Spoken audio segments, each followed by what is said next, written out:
સ્વામીશ્રીનું હૃદય કરુણાથી ભરેલું છે. કોઈનું દુઃખ દેખી શકતા નથી. પશુનું દુઃખ હોય કે પક્ષીનું દુઃખ હોય એ સ્વામી દેખી શકતા નથી.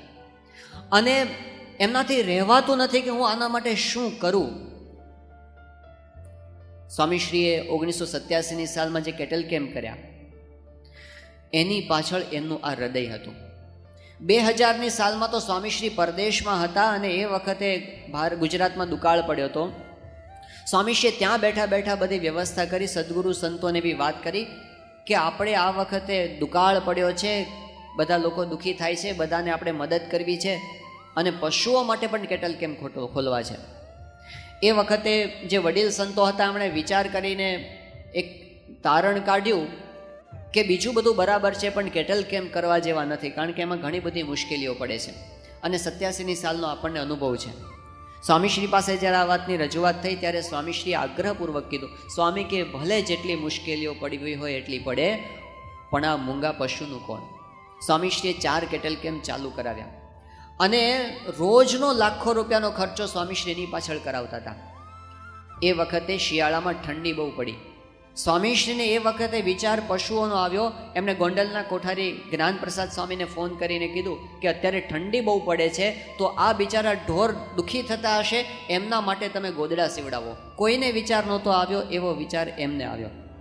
પશુઓનો વિચાર, પંખીનો વિચાર. સારંગપુરમાં સ્વામીશ્રી જ્યારે ત્યાં બગીચાની અંદર વોકિંગ કરતા હતા અને એ વખતે વરસાદ ખેંચાયો હતો, સ્વામીશ્રીએ બગીચો સંભાળનાર સંતને આવીને વાત કરી કે આ ચીકોડી ઉપર જે ચીકુ છે એનું શું કરો છો. એમને કીધું કે આપણે થોડા ભગવાનને ધરાવવા પૂરતા રાખીએ છીએ, બાકી આપણે બોટાદમાં વેચી દઈએ છીએ. સ્વામીશ્રી કહે કે હવે વેચતા નહીં, ભગવાનને ધરાવવાના હોય એટલા તોડજો, બાકીના બધા ઝાડ ઉપર રહેવા દીજો. બિચારા પંખીઓ માટે અત્યારે બીજું કોઈ સ્થાન નથી, તો આ સ્થાને આવીને ચીકુ ખાઈ શકે. દરેકનો વિચાર, આ એમની કરુણા છે, એના દર્શન આપણે કર્યા છે. સ્વામીશ્રીના જીવનમાં જે ભગવાન પ્રત્યેની પરાભક્તિ છે, લોકોએ અનુભવ કર્યો છે. સ્વામીશ્રીને સુષુપ્તિની અંદર પણ અખંડ સ્વામિનારાયણ સ્વામિનારાયણ એવું ભજન થાય છે. આ બધા અનુભવ કર્યા છે.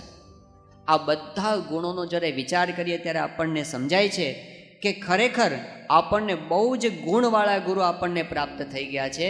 ગુણોના ભંડાર ગુરુ આપણને પ્રાપ્ત થયા છે.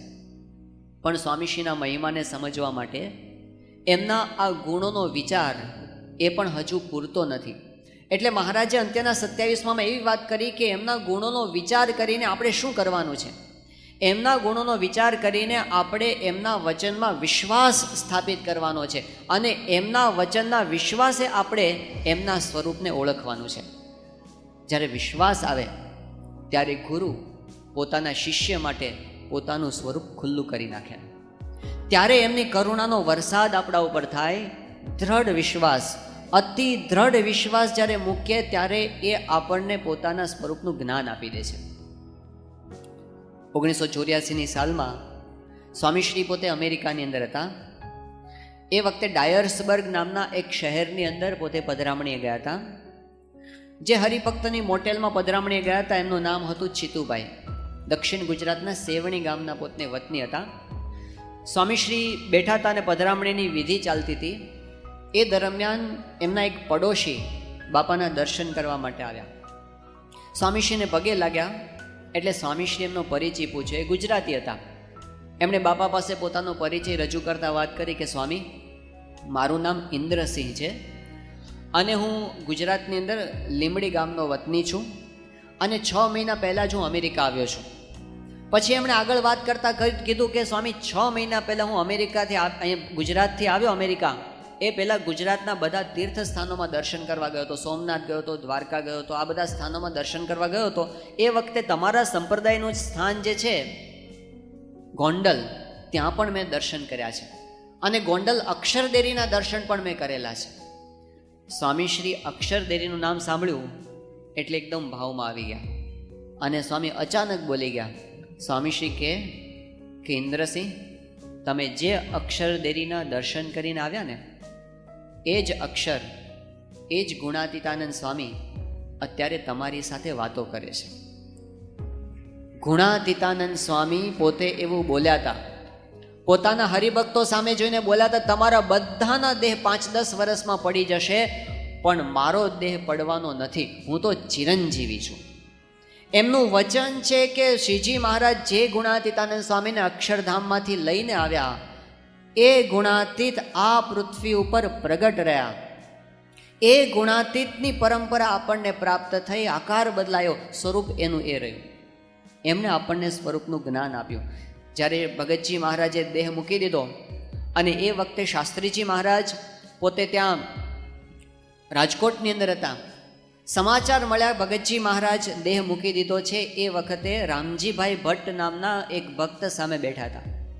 એમણે એ વખતે વસવસો વ્યક્ત કરતા વાત કરી કે ભગતજી મહારાજ આ પૃથ્વી ઉપરથી ગયા એટલે પૃથ્વી પરનું મંગલ ગયું. ભગતજી તો પૃથ્વી ઉપર મંગલ હતા.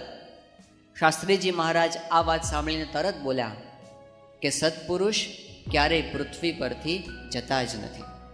ગુણાતીતાનંદ સ્વામી, ભગતજી મહારાજ, શાસ્ત્રીજી મહારાજ, યોગીજી મહારાજ ક્યારેય પૃથ્વી પરથી જતા નથી. 1995ની સાલમાં જ્યારે મુંબઈમાં પ્રમુખ સ્વામી મહારાજનો અમૃત મહોત્સવ ઉજવાયો એ વખતે મંચ ઉપરથી બધા હરિભક્તો અને સંતો પોતાના અનુભવના પ્રસંગો કહેતા હતા. એ વખતે હર્ષદભાઈ ચાવડાએ પોતાનો અનુભવનો પ્રસંગ કીધો કે જ્યારે યોગીજી મહારાજે અંતિમ બીમારી ગ્રહણ કરી હતી એ વખતે ગોંડલની અંદર આ હર્ષદભાઈ ચાવડા પોતે સેવામાં હતા મંદિરમાં. એમણે ભક્તિભાવપૂર્વક સંકલ્પ કર્યો કે યોગીજી મહારાજની તબિયત સારી ન થાય ત્યાં સુધી મિષ્ટાન્ન ગ્રહણ કરવું નહીં. હવે બન્યું એવું કે યોગીજી મહારાજને તો ત્યાંથી મુંબઈ લઈ જવામાં આવ્યા અને મુંબઈમાં એમણે દેહ છોડી દીધો. યોગીજી મહારાજની ઉત્તર ક્રિયા પછી જે વખતે ત્યાં પારાયણ ચાલતી હતી એ પારાયણ દરમિયાન એક દિવસ હરિભક્તોની પંગત બેઠી હતી અને પ્રમુખ સ્વામી મહારાજ બધા હરિભક્તોને પીરસાવતા હતા. એ વખતે એમણે જોયું કે હર્ષદભાઈની થાળીની અંદર મીઠાઈ નહોતી. સ્વામીશ્રીએ હર્ષદભાઈને કીધું કે હર્ષદ, કેમ ત્યાં મીઠાઈ નથી લીધી? હર્ષદભાઈએ વાત કરી કે બાપા, મેં એવો નિયમ લીધો હતો કે યોગીજી મહારાજ સાજા ન થાય ત્યાં સુધી મિષ્ટાન જમવું નહીં, અને યોગીજી મહારાજ તો હવે ધામમાં પધાર્યા. આવી વાત એમણે ઉદાસીનતા સાથે કરી. એ વખતે સ્વામીશ્રીએ એકદમ ભાવમાં આવીને કીધું કે હર્ષદ, શું તું એમ માને છે કે યોગીજી મહારાજ આ પૃથ્વી પરથી જતા રહ્યા? સત્પુરુષ ક્યારેય પૃથ્વી પરથી જતા જ નથી. એમ કરીને સ્વામીએ પોતાના હાથે એને મીઠાઈ જમાડી. તો ગુણાતીતની ગુરુ પરંપરા આપણને પ્રાપ્ત થઈ. એક જ ગુરુ એ ગુણાતીતાનંદ સ્વામી છે. એવી વાત યોગીજી મહારાજે વચનામૃતની પ્રસ્તાવનામાં કરી છે. એમણે કીધું કે વચનામૃતમાં જે સંતને મોક્ષનું દ્વાર કયા છે એ મૂળ અક્ષરમૂર્તિ ગુણાતીતાનંદ સ્વામીને જ કયા છે. એ ગુણાતીતાનંદ સ્વામી આપણને આજે ગુરુ રૂપે પ્રગટ પ્રાપ્ત થયા છે. એ આપણી પ્રાપ્તિની વિશેષતા છે. યોગીજી મહારાજે એવી વાત કરી કે ધર્મ, જ્ઞાન, વૈરાગ્ય અને ભક્તિ વાળો તો એકડા ઘૂટે છે, ગુણાતીતની તો વાત જુદી. સદગુણવાળા સંતો પણ દુનિયામાં હજારો કદાચ મળી જાય, પણ એ ગુણોથી પર ગુણાતીત એવા સત્પુરુષ, અનાદિ ગુણાતીત, એ ગુણાતીતાનંદ સ્વામી છે અને એ આપણને પ્રાપ્ત થયા. આ આપણી પ્રાપ્તિ છે. આવા ગુણાતીત ગુરુએ આપણો હાથ પકડ્યો ને એ આપણી પ્રાપ્તિ છે. એમણે આપણા વ્યવહારની અત્યાર સુધી ચિંતા કરી છે. ક્યાં ગુણાતીતાનંદ સ્વામી, ક્યાં પ્રમુખ સ્વામી મહારાજ? એમની નજરમાં ગુણાતીતાનંદ સ્વામી કહે છે આખા બ્રહ્માંડનો પ્રલય થાય તો પણ થડકો ન થાય, એવી એમની સ્થિતિ છે. અને એમણે આપણા નાના નાના પ્રશ્નોમાં આજ સુધી રસ લીધો છે. એમણે આપણને સાચા હૃદયથી ચાહ્યા છે. એમણે આપણા સંકલ્પો પૂરા કર્યા છે. એમણે ઘરે ઘરે પધરામણીઓ કરી છે. એમણે પત્રો લખ્યા છે. એમણે ફોનની અંદર આશીર્વાદ આપ્યા છે. એમણે આપણી સરભરા કરી અને કરાવી છે. એમણે આપણા હૃદયમાંથી દોષોને કાઢ્યા છે.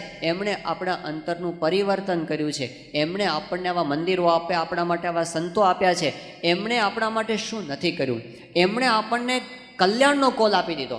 પ્રમુખ સ્વામી મહારાજ 2 વર્ષ પહેલાં સારંગપુરમાં હતા, હરિજયંતિનો ઉત્સવ ચાલતો હતો અને એમાં આશીર્વાદ આપતા સ્વામીશ્રીએ કીધું આપણને આવા ગુરુ મળ્યા છે, આપણને અક્ષર પુરુષોત્તમનું સાચું જ્ઞાન થયું છે. સ્વામી કે હવે આપણા માટે છેલ્લો જન્મ છે, હવે ફરી આ લોકમાં આવવાનું નથી.